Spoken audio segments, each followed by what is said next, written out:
नमस्कार, मैं हूं वनीसा राणा। AGCNN न्यूज़ पर आपका स्वागत है। प्रस्तुत है आज की स्पेशल रिपोर्ट। प्रयागराज की पवित्र धरती पर सूरज की पहली किरण के साथ ही गंगा, यमुना और सरस्वती के संगम पर एक अद्भुत नजारा देखने को मिला। लाखों श्रद्धालु, संत और अखाड़ों के साधु सन्यासी त्रिवेणी संगम की ओर बढ़ रहे थे। यह कोई सामान्य दिन नहीं था, यह था महाकुंभ 2025 का पहला स्नान, पर्व पौष पूर्णिमा। महाकुंभ 2025 की तैयारियां महीनों पहले से शुरू हो गई थीं। उत्तर प्रदेश सरकार और प्रशासन ने इस आयोजन को अविस्मरणीय बनाने के लिए कोई कसर नहीं छोड़ी, लेकिन किसी ने सोचा भी नहीं था कि यह आयोजन इतना भव्य और ऐतिहासिक होगा। अनुमान था कि 45 करोड़ श्रद्धालु आएंगे, लेकिन संख्या 66 करोड़ को पार कर गई। महाकुंभ के दौरान 3 गिनीज वर्ल्ड रिकॉर्ड बनाए गए। पहला रिकॉर्ड था सबसे बड़ा एक साथ गंगा सफाई अभियान। 360 स्थानों पर 19,000 लोगों ने एक साथ गंगा नदी की सफाई की। पहला रिकॉर्ड था सबसे बड़ा एक साथ गंगा सफाई अभियान। 360 स्थानों पर 19,000 लोगों ने एक साथ गंगा नदी की सफाई की। ये नजारा देखने लायक था। लोगों ने न केवल गंगा को साफ किया, बल्कि पर्यावरण संरक्षण का संदेश भी दिया। दूसरा रिकॉर्ड था सबसे बड़ी हैंडप्रिंट पेंटिंग। 10,102 लोगों ने एक साथ हाथों के निशान बनाकर सामाजिक एकता का संदेश दिया। यह पेंटिंग न केवल कलात्मक थी, बल्कि इसने लोगों को एक साथ लाने का काम किया। तीसरा रिकॉर्ड था सबसे अधिक लोगों द्वारा सफाई अभियान। 19,000 लोगों ने सामूहिक झाड़ू लगाकर 2019 के 10,000 लोगों के रिकॉर्ड को तोड़ा। यह अभियान स्वच्छता और सामुदायिक भागीदारी का प्रतीक बना। महाकुंभ के दौरान हर दिन 1 करोड़ 25 लाख से अधिक श्रद्धालु पहुंचे। महाकुंभ के दौरान हर दिन 1 करोड़ 25 लाख से अधिक श्रद्धालु पहुंचे। यह संख्या पिछले सभी महाकुंभों से कहीं अधिक थी। लोगों का उत्साह देखते ही बनता था। कुछ लोग तो हजारों किलोमीटर की यात्रा करके प्रयागराज पहुंचे थे।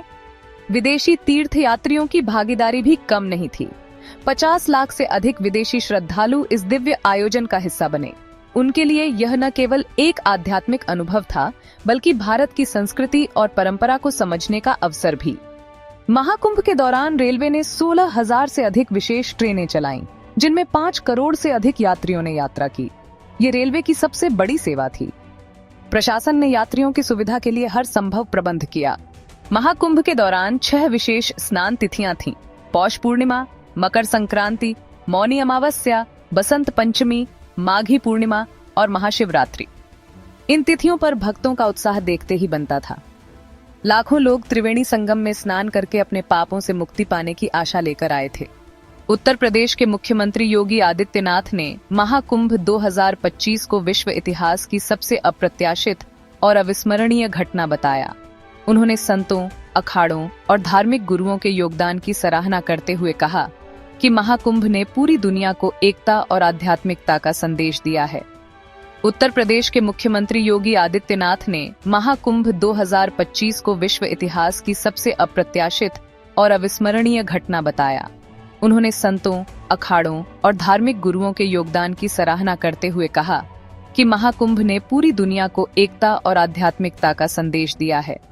प्रशासन ने महाकुंभ के दौरान सुरक्षा, स्वच्छता और यातायात प्रबंधन पर विशेष ध्यान दिया। हर कदम पर श्रद्धालुओं की सुविधा का ख्याल रखा गया। महाकुंभ 2025 ने न केवल आध्यात्मिकता को बढ़ावा दिया, बल्कि सामाजिक एकता और पर्यावरण संरक्षण का भी संदेश दिया। महाकुंभ 2025 ने न केवल आध्यात्मिकता को बढ़ावा दिया, बल्कि सामाजिक एकता और पर्यावरण संरक्षण का भी संदेश दिया। गंगा सफाई अभियान और स्वच्छता अभियान ने लोगों को पर्यावरण के प्रति जागरूक किया। आर्थिक रूप से भी यह आयोजन बहुत सफल रहा। होटल, रेस्तरां और परिवहन सेवाओं को भारी मुनाफा हुआ। प्रयागराज और आसपास के क्षेत्रों में आर्थिक गतिविधियों को बढ़ावा मिला। महाकुंभ 2025 न केवल आस्था और परंपरा का संगम बना, बल्कि सफाई, पर्यावरण संरक्षण और सामाजिक एकता का नया उदाहरण भी पेश किया। Scene 2 Guinness world record. Mahakumbh 2025 न केवल आस्था और परंपरा का संगम बना, बल्कि सफाई, पर्यावरण संरक्षण और सामाजिक एकता का नया उदाहरण भी पेश किया। Scene 2 Guinness world record. इस आयोजन ने 3 गिनीज वर्ल्ड रिकॉर्ड बनाए और 66 करोड़ से अधिक श्रद्धालुओं को आकर्षित किया। सीन 3, आध्यात्मिक और सांस्कृतिक विरासत। यह आयोजन भारत की आध्यात्मिक और सांस्कृतिक विरासत को दुनिया के सामने प्रस्तुत करने का एक मंच बना। महाकुंभ 2025 ने पूरी दुनिया को एकता और आध्यात्मिकता का संदेश दिया है।